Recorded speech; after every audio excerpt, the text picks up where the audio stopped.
नमस्कार, आपका मेरे चैनल में स्वागत है। आज मैं आपको आमलकी एकादशी की कथा सुनाने जा रही हूँ। फागुन मास के शुक्ल पक्ष की एकादशी तिथि को आमलकी एकादशी मनाई जाती है। आमलकी एकादशी को सभी एकादशी तिथियों में विशेष दर्जा प्राप्त है। आमलकी एकादशी पर भगवान विष्णु की विधि विधान से पूजा की जाती है।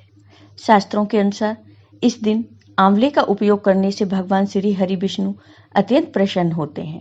कहा जाता है कि आंवले के पेड़ को भगवान विष्णु ने ही जन्म दिया था, इसलिए इस वृक्ष के हर एक भाग में ईश्वर का स्थान माना गया है।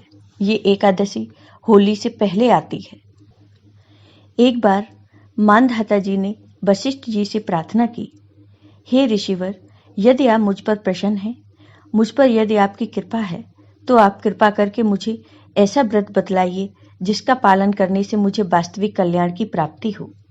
इसके उत्तर में वशिष्ठ जी ने प्रसन्नचित्त होकर कहा, हे राजन, मैं आपको शास्त्रों के एक गोपनीय, रहस्यपूर्ण तथा बड़े ही कल्याणकारी व्रत की कथा सुनाता हूँ, जो कि समस्त प्रकार के मंगल को देने वाली है। हे राजन, इस व्रत का नाम आमलकी एकादशी व्रत है।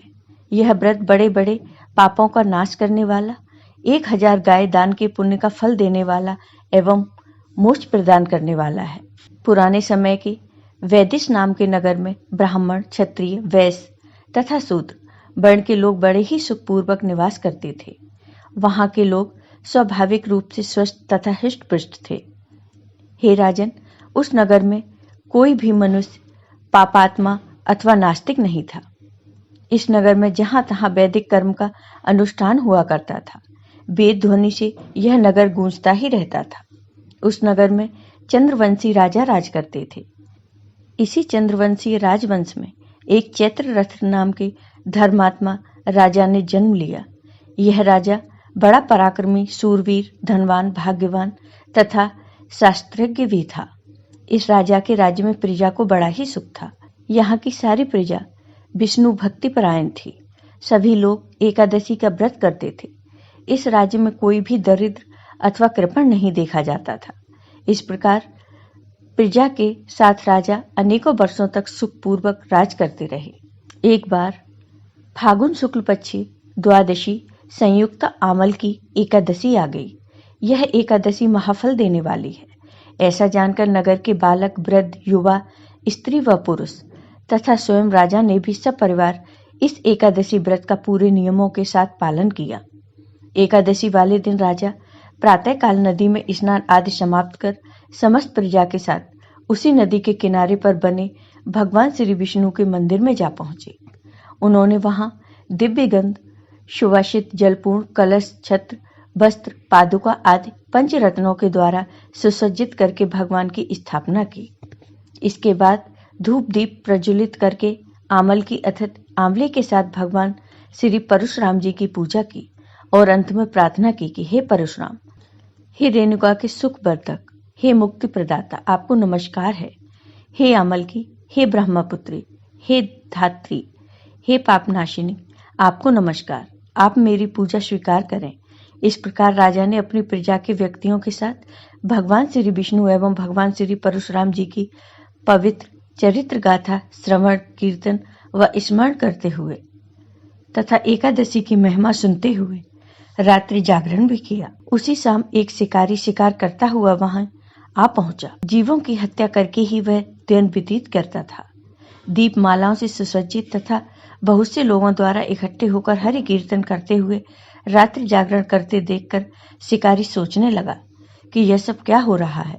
शिकारी के पिछले जन्म के पुण्य का उदय होने पर ही वहां एकादशी व्रत करते हुए भक्तजनों का उसने दर्शन किया। कलश के ऊपर विराजमान भगवान श्री दामोदर जी का उसने दर्शन किया तथा वहां बैठकर भगवान श्री हरि की चरित्र गाथा श्रवण करने लगा। भूखा प्यासा होने पर भी एकाग्र मन से एकादशी व्रत के महात्म्य की कथा तथा भगवान श्री हरि की महिमा श्रवण करते हुए उसने भी रात्रि जागरण किया। प्रातः होने पर राजा अपनी प्रजा के साथ अपने नगर को चला गया तथा शिकारी भी अपने घर वापस आ गया और समय पर उसने भोजन किया।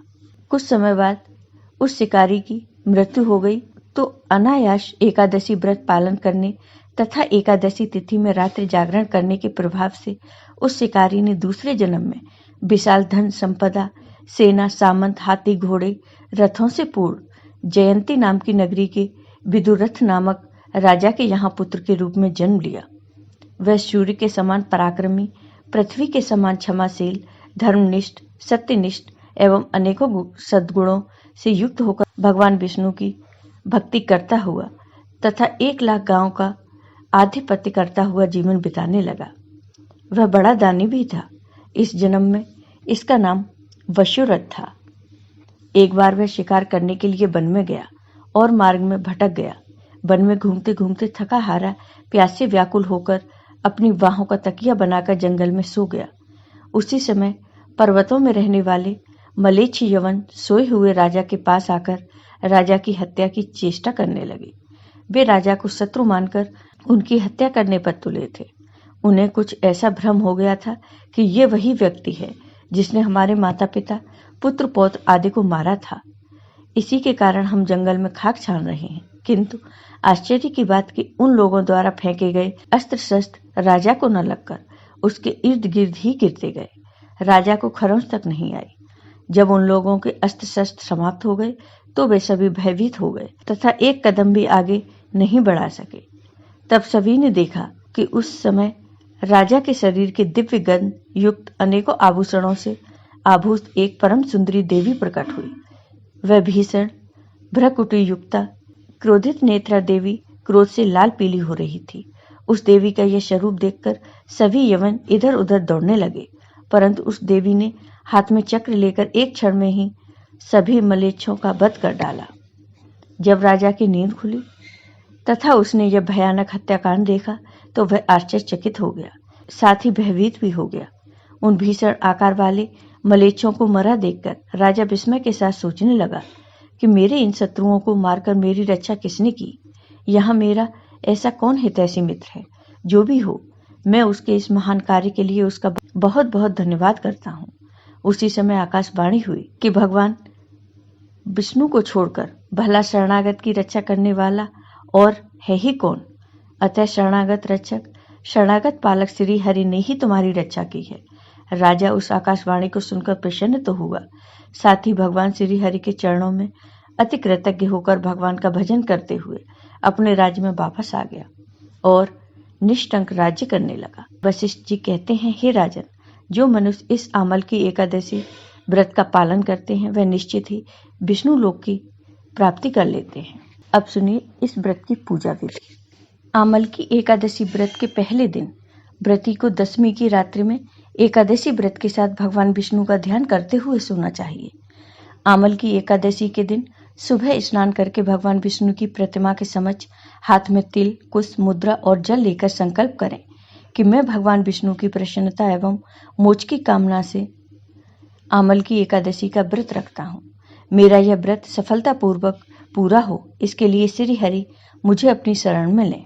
इसके बाद मंत्रों के सहित भगवान की पूजा करें। भगवान की पूजा के बाद पूजन सामग्री लेकर आंवले के वृक्ष की पूजा करें। सबसे पहले वृक्ष के चारों ओर की भूमि को साफ करें और उसे गाय के गोबर से पवित्र करें। पेड़ की जड़ में एक वेदी बनाकर उस पर कलश स्थापित करें। इस कलश में देवताओं, तीर्थों एवं सागर को आमंत्रित करें। कलश में सुगंधी और पंचरत्न रखें। इसके ऊपर पंच पल्लव रखें, फिर दीप जलाकर रखें। कलश पर श्रीखंड चंदन का लेप करें और वस्त्र पहनाएं। अंत में कलश के ऊपर श्री विष्णु के छठे अवतार परशुराम की स्वर्ण मूर्ति स्थापित करें और विधित रूप से परशुराम जी की पूजा करें। रात्रि में भागवत कथा तथा भजन कीर्तन करते हुए प्रभु का स्मरण करें। द्वादशी के दिन सुबह ब्राह्मण को भोजन करवाकर दक्षिणा दें।